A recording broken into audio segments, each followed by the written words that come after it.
Hi, I'm back, and we're going to read the next chapter of Felicity Learns a Lesson, a School Story, Book 2, and we are on Chapter 5.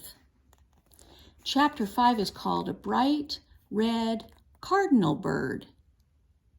Felicity and Elizabeth did not have a chance to talk at lessons the next day. Miss Manderly was working with them on their samplers. "And what is this at the top of your sampler, Felicity?" Miss Manderly asked. "Such bright red thread.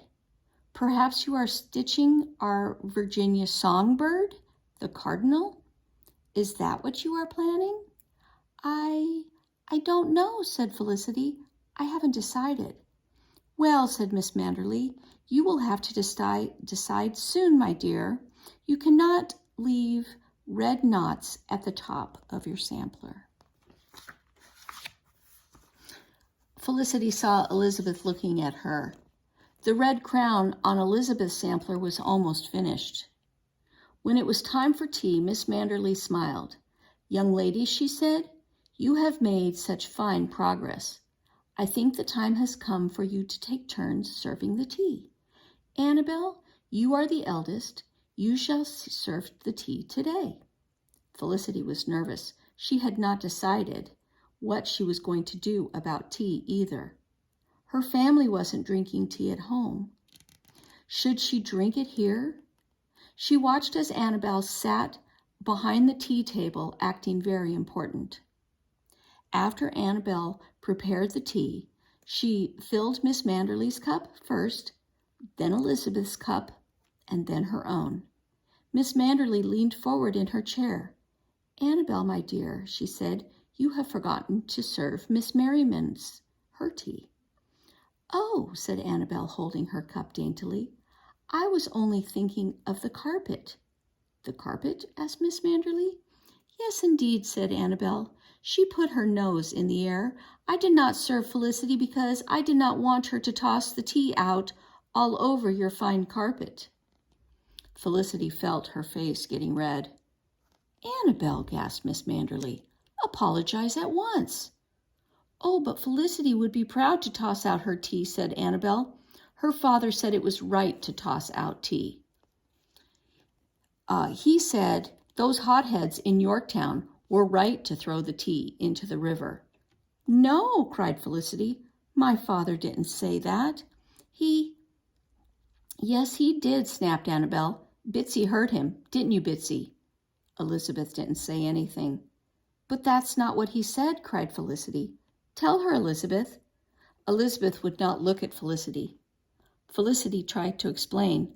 "My father said the men who threw the tea into the river thought that they were right. They did it to show the king that they did not agree with the tax on tea." "Your father disagrees with the king's tax too?" said Annabel. "That's why he's not going to sell tea in his store anymore. He is disloyal to the king. Your father is a traitor." "No," shouted Felicity.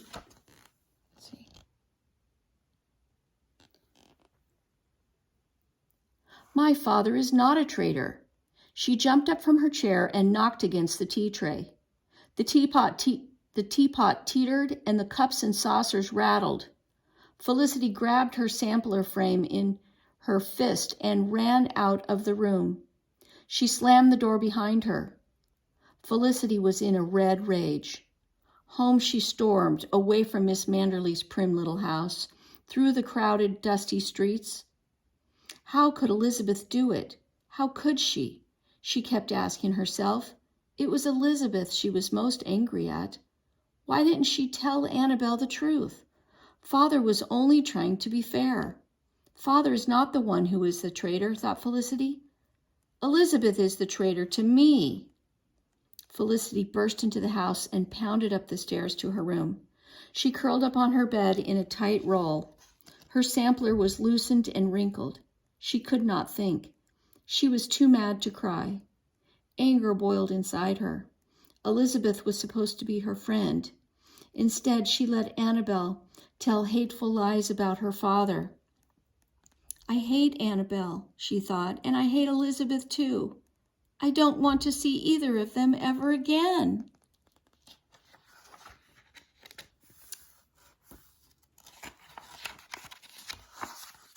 Felicity heard the door open. Lissy? Whispered her mother. She sat on the bed and put Felicity's head in her lap. What is it, my child? Her mother asked softly. She smoothed Felicity's hair. What is it, Lissy, my dear? Felicity took a shaky breath. Elizabeth and Annabel think Father is a traitor. I don't want to speak to them ever again, she said. Ah, said her mother sadly. It's because of the argument about tea, isn't it? Felicity nodded. Mrs. Merriman sighed. My poor child, she said. I fear there is more of this trouble coming. This talk against the king will cause nothing but sorrow before it is over. It will divide families and destroy friendships if we let it. Gently she took Felicity's sampler from her hands. Throw that away, said Felicity. I hate it. It is full of mistakes. Mrs. Merriman pulled the sampler taut in its frame. No, my impatient one, she said calmly. I see a great deal that's good in this sampler. It would be a terrible waste to throw it all away because of one mistake or two. She looked at Felicity. I think it would be a terrible waste to throw away your friendship with Elizabeth, too, because of one misunderstanding. How can I be Elizabeth's friend? Asked Felicity. She thinks Father is a traitor to the king. Did she say that? Asked her mother. No, Annabel did, but Elizabeth did not stop her, said Felicity. Elizabeth is not as brave as you are, said Mother. You must be patient with your friend, Lissy. She's not my friend, said Felicity. If she were my friend, she wouldn't have let Annabel say such awful things. I see, said Mother. You are afraid Elizabeth does not like you anymore, is that it? Aye, whispered Felicity. I think you are wrong about that, said Mrs. Merriman. But you will have to go back to your lesson to find out. I don't want to go to the lessons anymore, exclaimed Felicity. They are a privilege, said Mrs. Merriman. It is not wise to walk away from such a chance to learn. I want to forget everything I've learned, said Felicity. Aye, said Mrs. Merriman, looking down at the sampler. It is easy to throw everything away. It is harder to untangle knots and try again. She looked at Felicity with love. It takes courage. Felicity thought for a moment. Then she said, What if I do go back? What shall I do when they serve tea? I want to be loyal to Father. I don't want to drink tea anymore. But if I am rude, Miss Manderley won't want to come back ever again. Elizabeth won't want to be my friend, and Annabel will think she is right, that colonists are uncivilized. Felicity looked at her mother. What shall I do? Now that is a difficult knot to untangle, said Mrs. Merriman. You must be well-mannered, but follow your heart. You must be polite, but do what you think is right. She lowered Felicity's head onto the pillow again. Rest now and think about it. I trust you will find a way. You have become quite a gracious young lady these past few weeks. She kissed Felicity's forehead and left quietly. It took all the bravery Felicity could muster to walk back to Miss Manderley's house the next day. Miss Manderley greeted her with a smile. Good day, Miss Merriman, she said. I am exceedingly glad to see you today. Thank you, Miss Manderley, Felicity said. She sat down and went to work on her sampler. She did not speak to Elizabeth or Annabel. They did not speak to her.